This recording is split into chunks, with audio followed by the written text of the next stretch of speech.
আহ sir, আপনি আমার দুধে হাত দিয়েছেন কেন? তোমার যা ফিগার, হাত দিব না কেন বলো তো? আমি কিন্তু আম্মুর কাছে নালিশ দিব। নালিশ দেওয়ার কি আছে? আমি তো তোমাকে আদর করব, তার জন্যই তো হাত দিলাম। স্যার, কি অবস্থা? আপনি আমার প্যান্ট ধরে টানছেন কেন? এক কথা বারবার বলতে ভালো লাগে না। আমি কিন্তু কান্না করে দিব। আপনি আমার সাথে এমনটা করতে পারেন না। তুমি আমার কাছে আসো, আজকে তোমাকে অনেক মজা দিব। স্যার, আমার সাথে এমন করেন না, প্লিজ। এই মেয়ে, একদম চুপ থাকবে। চিল্লা চিল্লি আমার একদম পছন্দ না। বলছি না আমার কাছে আসো। স্যার, আপনি আমার দিকে এমন করে এগোচ্ছেন কেন? কেন এগোচ্ছি সেটা জানো না তুমি? না না, আমি কিছু জানি না। প্লিজ আপনি আমার দিকে আসবেন না, আমার ভয় লাগছে। একটা ছেলে একটা মেয়ের কাছে কেন আসে তুমি সেটা জানো না? এত কিছু জানো তুমি, নাকি আমাকে ভালোবাসো তাহলে এই সামান্য বিষয়টা জানো না? আমি এসব কিছু জানি না। প্লিজ স্যার, আপনি আমার কাছে আসবেন না। আপনি আমার দিকে এমন করে তাকাবেন না, আমার ভয় লাগছে। আজকে তোমার সব ভয় দূর হয়ে যাবে। আমার কাছে আসলেই তোমার ভয়টা আমি দূর করে দিব। স্যার, আপনি এসব কি বলছেন? আমি তো কিছুই বুঝতে পারছি না। তুমি বুঝতে পারছো না নাকি বোঝার চেষ্টা করছো না? আমি জানি তুমি সবটাই জানো। তুমি যখন আমাকে বলেছো আমাকে ভালোবাসো, তাহলে এই সামান্য বিষয়টা জানো না? আমার ভালোভাবেই বোঝা হয়ে গেছে তুমি কতটুকু কি বোঝো। শোনো, এভাবে লজ্জা না পেয়ে আমার কাছে আসো। স্যার, আমার কিন্তু প্রচন্ড ভয় লাগছে। প্লিজ আপনি এমনটা করিয়েন না, তাহলে আমি সত্যিই কান্না করে দিব। কান্না করলে করো, তুমি আমার বউ, আর আমার বউয়ের সাথে আমি যা ইচ্ছা তাই করতে পারি। প্লিজ আপনি এমনটা বলবেন না, আমার প্রচন্ড পরিমাণে ভয় লাগছে। আমি তো বললাম আজকে তোমার সব ভয় আর লজ্জাটা কেটে যাবে। একটাবার আমার কাছে আসো, দেখো দূরে সরে যেও না, তাহলে আমাকে জোর করে সবটা করতে হবে। তখন কিন্তু তুমি অনেক ব্যথা পাবে, তখন আমাকে দোষ দিতে পারবে না। প্লিজ আমার কাছে আসবেন না। আমি এমন কিছু চাই না যার জন্য আমার ব্যথা লাগবে। প্লিজ আপনি আমার থেকে দূরে থাকেন। আপনার চোখে আমি প্রচন্ড পরিমাণে রাগ আর ঘৃণা দেখতে পাচ্ছি। প্লিজ আপনি আমার সাথে এমন কিছু করবেন না, তাহলে আমি কারো সামনে মুখ দেখাতে পারবো না। সে কি জানো না তুমি না আমার বউ, আমাকে প্রচণ্ড পরিমাণে ভালোবাসো, তাহলে সবার সামনে মুখ দেখাতে পারবে না মানে? এসব কি বলছো উল্টাপাল্টা? দেখো এমনটা কিচ্ছু হবে না। এখন তো আমার অধিকার আছে তোমাকে আদর করার, আর তুমি না আমাকে ভালোবাসো, আমাকে ছাড়া থাকতেই পারবে না। প্রচণ্ড পরিমাণে আমাকে নিজের কাছে পেতে চাও, তাহলে এখন তো আমি তোমার কাছে আসছি, তুমি তাহলে দূরে সরে যাচ্ছ কেন? ভুল বলেছিলাম। প্লিজ আপনি আমার কাছে আসবেন না। আপনার চাহনিটা আমার ভালো ঠেকছে না। ভয় লাগছে প্রচন্ড। আপনি কি না কি করে ফেলেন তার ঠিক নেই। প্লিজ আপনি আমার কাছে আসবেন না। ভালোবাসার মানুষের আদরটা পাওয়ার জন্য সবাই ব্যাকুল হয়ে থাকে, আর সেখানে তুমি নাক ছিটকে কিভাবে দূরে সরে যাচ্ছ? আজকে তোমাকে আমার খুব করে কাছে পেতে ইচ্ছা হচ্ছে, প্লিজ কাছে আসো। কিন্তু আমার করছে না। প্লিজ, তাই আপনি আমার কাছে আসবেন না। তাহলে আমি কান্না করে দিব। তখন দেখবেন সবাই এসে আপনাকে প্রচন্ড পরিমাণে মারবে। তুমি যে কাজ করেছো তাতে মায়ের থেকে কম কি হয়েছে? সবার সামনে আমার সম্মানটা নষ্ট হয়ে গেছে, তাহলে এখন নতুন করে মার খাওয়ালেও তাতে আমার কিচ্ছু যায় আসে না। তুমি চাইলে চিৎকার করতে পারো, কিন্তু একটা কথা শুনে রাখো, তুমি আজকে আমার কাছে না এসে দূরে কি করে থাকো আমিও সেটা দেখব। যে করি হোক, তোমাকে তো আজকে আমি আদর করেই ছাড়বো। আদর মানে? আপনি আমাকে আদর করবেন মানে কি সব উল্টোপাল্টা কথা বলছেন? আমার কোনো আদর টাদর চাই না। প্লিজ আপনি এমন কথা বলবেন না, আমার ভয় লাগছে। তোমার ভয় লাগলে লাগুক, তাতে আমার কি? আমি তো বললাম আমি তোমার সব ভয় দূর করে দিব। কাছে আসতে বলছি না, কাছে আসো। বেশি দেরি করলে কিন্তু জোর করে সবটা করতে হবে, তখন মজার জায়গায় ব্যথা পাবে, আর আমার দোষ দিতে পারবে না। স্যার প্লিজ এমনটা করিয়েন না। আমি এমন কিছু চাই না। আমি আপনাকে সত্যিই ভালোবাসি। কেন চাও না? তুমি না আমাকে ভালোবাসো, তাহলে চাও না কেন? মানুষ তো ভালোবাসার মানুষের আদরটা পাওয়ার জন্য ব্যাকুল থাকে, তাহলে তুমি চাও না কিসের জন্য বলো? আর আপনাকে আমি সত্যিই ভালোবাসি, কিন্তু আজকে আপনার চোখে প্রচণ্ড পরিমাণে ক্রোধ আর রাগ দেখতে পাচ্ছি, যেটা থেকে আমার মনে হচ্ছে আপনি আমাকে অনেক অনেক কষ্ট দিবেন। আমাকে আমাকে আমার প্রতি রাগ থেকে এমনটা করছেন। আমি এই মানুষটাকে কখনোই ভালোবাসিনি। তাহলে তুমি কাকে ভালোবাসছিলে? আমি নরম, সরল, সহজ একটা মানুষকে ভালোবেসেছিলাম, যে কিনা সবসময় আমাকে চোখে চোখে রাখতো। আমি ভাবতাম আপনি হয়তো আমাকে ছাত্রী নয়, গার্লফ্রেন্ডের হিসেবে দেখেন। ওই জন্য আমি আপনার প্রতি একটু একটু করে দুর্বল হতে শুরু করেছিলাম। আর এখন এত বেশি দুর্বল হয়ে পড়েছি, যার জন্য আপনাকে প্রচণ্ড পরিমাণে ভালোবেসে ফেলেছিলাম। কি করব বুঝে উঠতে পারছিলাম না। তখন আপনাকে বিষয়টা বললে আপনি হেসে উড়িয়ে দিয়েছিলেন। বলেছিলেন আমি নাকি আপনার থেকে অনেক ছোট, আমার সাথে আপনার রিলেশন হওয়াটা সম্ভব না। তার উপর আপনি বারবার আমাকে ইগনোর করতেন, তাই আমি রাগ করে এরকমটা করেছিলাম। কিন্তু বুঝতে পারিনি আপনি এতটা রেগে যাবেন। প্লিজ আমার কাছে আসবেন না, আমার প্রচণ্ড পরিমাণে ভয় লাগছে। তাহলে তুমি কাকে ভালোবেসেছিলে? সবই যখন বুঝতে পারলে তাহলে এরকম একটা কাজ কেন করতে গেলে বলো? যার জন্য সবার সামনে আমার সম্মানটা ধুলোর সাথে মিশে গেল, বাসার সবাই আমাকে বাজে ভাবছে, আর শেষ পর্যন্ত তোমাকে আমার বিয়ে করতে হলো। আর এখন তো আমি তোমার বর, তাহলে বরের আদরটা পেতে তোমার সমস্যা কোথায়? তোমার তো আরও খুশি হওয়া উচিত যে আমি ভালোবেসে তোমার কাছে আসছি, তোমাকে আদর করতে চাইছি। তাহলে দূরে সরে যাচ্ছ কেন? কাছে আসতে বলছি না, কাছে আসো, না হলে কিন্তু জোর করে সবটা আমাকে করতে হবে। প্লিজ স্যার, আপনি এভাবে রাগারাগি করবেন না। আমি তো বলছি আমি আপনাকে ভালোবাসি। আপনি যেদিন মন থেকে চাইবেন আমাকে নিজের করে পেতে, আমিও সেদিন আপনার ডাকে সাড়া দিব। প্লিজ আজকে রাগ থেকে এমন কিছু করবেন না যার জন্য আমি কষ্ট পাই। আপনি তো জানেন আমি আব্বু আম্মুর কতটা আদরের। আমি কষ্টটা বেশি সহ্য করতে পারি না, তাই আপনার অবহেলাটা নিতে পারছিলাম না বলে একটা সময় এরকম একটা কাজ করতে বাধ্য হয়েছি। এমন একটা কাজ করছো যার জন্য সবার সামনে আমার মাথাটা হেট হয়ে গেছে। আব্বু আম্মু আমার সাথে কথা বলছে না, তুমি কেন এরকম একটা কাজ করলে? এর থেকে তো তুমি আমাকে বলতে পারতে তোমাকে বিয়ে না করলে তুমি আমার সম্মানটা নষ্ট করে দিবে, তাহলে আমি তোমাকে বিয়ে করে নিতাম।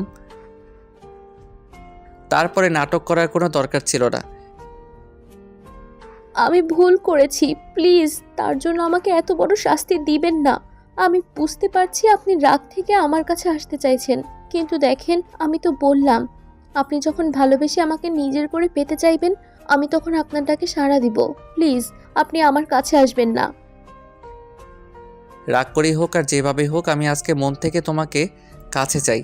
তোমার না আমার আদরটা পেতে প্রচণ্ড পরিমাণ ইচ্ছে করে। যেভাবেই হোক আমার আদর করতেই হবে, না হলে আমার ভেতরের আগুনটা নিভবে না। আমি তোমাকে আজকে প্রচণ্ড পরিমাণে ভালোবাসবো, যেটা তুমি কল্পনাও করতে পারবে না। আমার কাছে আসো, না হলে আমাকে জোর করে সবটা করতে হবে। সেটা কিন্তু তোমার জন্য ভালো হবে না। তুমি আমাকে ভালোবাসো, তাহলে আমাকে দূরে সরিয়ে দিতে পারবে বলো?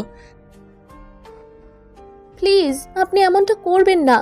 রাগ করে আমাকে এরকমভাবে আমাকে কষ্ট দিবেন না, তাহলে আমি আপনার থেকে সত্যিই অনেক কষ্ট পাবো। তাহলে আমি যে এত বড় একটা কষ্ট পেলাম তাতে তোমার কিচ্ছু যায় আসে না, তাই না? আর তুমি যদি আজকে আমার কাছে না আসো, আমাকে আদর করতে না দাও, তাহলে সারা জীবন আমাকে আর কাছে আদর চাইলেও পাবে না। এখন ভেবে দেখো তুমি আমার কাছে আসবে নাকি আমি তোমার থেকে সারা জীবনের জন্য দূরে সরে যাব। শান্তের কথায় তুষি অসহায়ভাবে ওর দিকে তাকিয়ে রইল। সে বুঝতে পারছে শান্ত প্রচন্ড পরিমাণে ওর উপর রেগে আছে, কারণ ও যেমন একটা কাজ করেছে তাতে রাগ করাটাই স্বাভাবিক। তুষি শান্তের কলেজের একটা স্টুডেন্ট। তুষি ইন্টার ফার্স্ট ইয়ারের স্টুডেন্ট। তুষি দেখতে মারাত্মক সুন্দরী, কিন্তু বেশ দুষ্টু। আর শান্ত কলেজের একমাত্র হ্যান্ডসাম, ড্যাশিং এবং চকলেট বয় টাইপের স্যার, যার জন্য সবাই ওর উপর ফিদা। আর তুষি এত পরিমাণে শান্তের উপর ফিদা ছিল যে একটা সময় ওকে প্রচন্ড পরিমাণে ভালোবেসে ফেলে। শান্ত তুষিকে বেশ কেয়ার করত, কারণ তুষি শান্তের আব্বুর বন্ধুর মেয়ে। তুষির আব্বু শান্তকে বলে দিয়েছিল ওর দিকে নজর রাখতে, আর তাতেই সমস্যাটা গুরুতর হয়ে দাঁড়িয়েছিল। তুষিকে নজর রাখতে গিয়ে ও যে শান্তকে ভালোবেসে ফেলবে, শান্ত এটা ভাবতেও পারেনি। আর একটা সময় তুষি শান্তকে প্রচন্ড পরিমাণে ভালোবেসে ফেলে, আর সেটা ওকে বোঝাতে না পেরে যেদিন প্রপোজ করেছিল সেদিন শান্ত ওকে ফিরিয়ে দিয়েছিল, যার জন্য তুষি অনেক কান্নাকাটি করেছিল। তারপর যতবার তুষিকে শান্ত ইগনোর করেছে, তুষি কান্নাকাটি করেছে। তো একদিন আগে শান্ত কলেজের একটা ম্যাডামের সাথে বেশি হাসাহাসি করে কথা বলছিল। এই বিষয়টা তুষির ভালো লাগেনি, তাই অনেক প্ল্যান করে ওর বান্ধবীদের সাথে কথা বলে শান্তর বাসায় চলে আসে। তারপর কান্নাকাটি করে বলে ওদের মাঝে নাকি সব হয়েছে, ওরা দুজন দুজনকে ভালোবাসে আর ওদের মাঝে সব হয়েছে। আর শান্ত এখন ওকে দূরে সরিয়ে দিতে চাইছে, তাই ওর সাথে দেখা করে না। আব্বু আম্মু অনেক রাগারাগি করেছে এই বিষয়টা জানার পর। শান্ত বারবার বোঝাতে চাইছিল ও এমন কিছু করেনি। তখন শান্তের আব্বু তুষির আব্বু আম্মুকে বাসায় ডেকে আনে, তারপর সেদিনই ওদের বিয়ে দিয়ে দেয়। কিন্তু কয়েকটা দিন আব্বু আম্মু রাগ করেছিল, তাই শান্ত বাসায় আসেনি।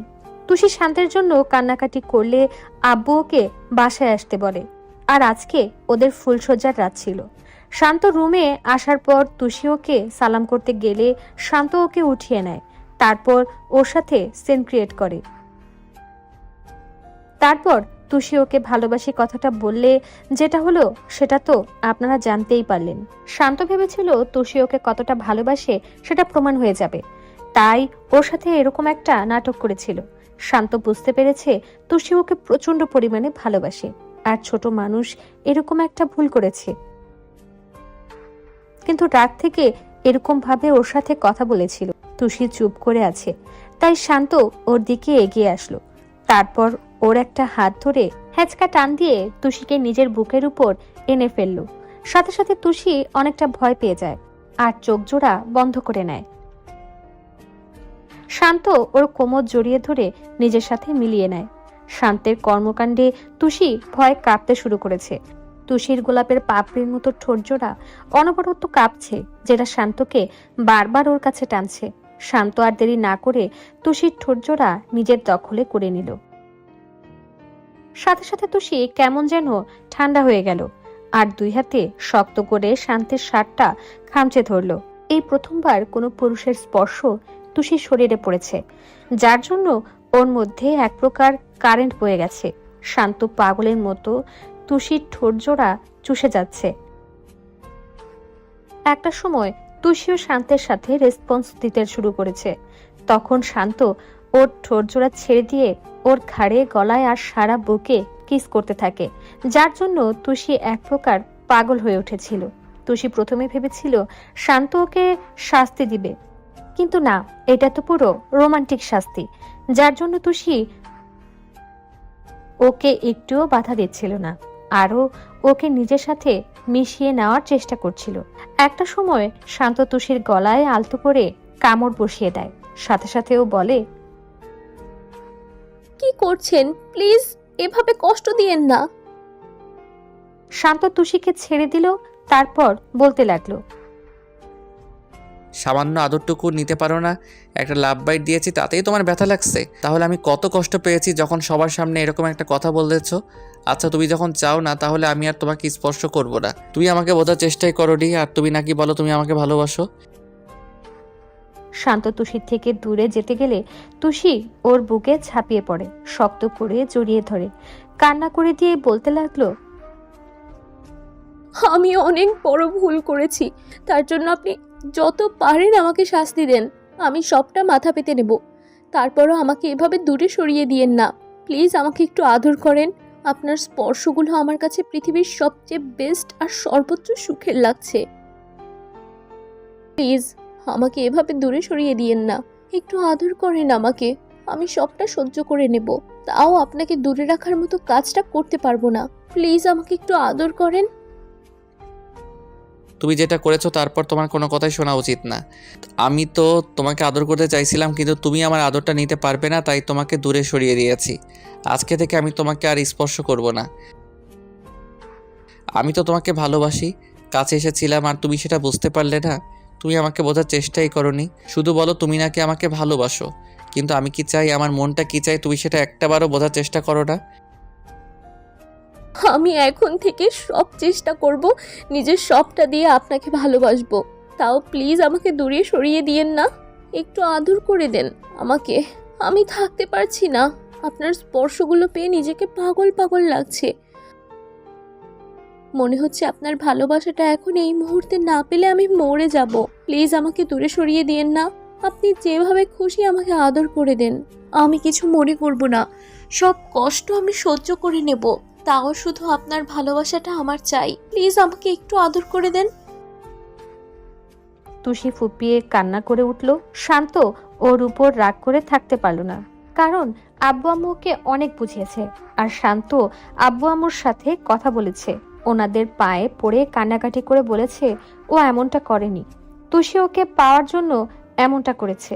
আব্বু আম্মু সেটা বিশ্বাস করে নিয়েছে, তাই শান্ত ভাবতে লাগলো, এই পিচ্চি মেয়েটার উপর রাগ করে থেকে লাভ কি? বিয়ে করতে হতো, কাল হলেও করতে হতো। তাছাড়া এই মেয়েটা আমাকে পছন্দ করে, ভালোবাসে, তাহলে ওকে কেন কষ্ট দিচ্ছি? শান্ত অনেকক্ষণ ভাবলো তুষিকে কষ্ট দেওয়াটা ঠিক হবে না, তাই ওকে ছাড়িয়ে নিল। তারপর ওর চোখের পানিগুলো মুছে দিয়ে চোখের পাতায় কিস করে ওর কপালে একটা কিস দিয়ে বলল, দেখবো তুমি আমার ভালোবাসাটা কতটুকু সহ্য করতে পারো। বললাম তো আমি সবটা সহ্য করে নেব, শুধু তারপর আপনার ভালোবাসাটা চাই। শান্ত তুষিকে কোলে তুলে নিল, তারপর ওকে নিয়ে বেডের দিকে গেল। তারপর না হয় বাকিটা ইতিহাস হয়েই থেকে গেল। বেশি গভীরে যেতে হবে না। আমাদের ভিডিওটি কেমন লেগেছে তা কমেন্ট করে জানাতে ভুলবেন না। আর ভিডিওটি যদি ভালো লেগে থাকে তাহলে একটি লাইক করুন।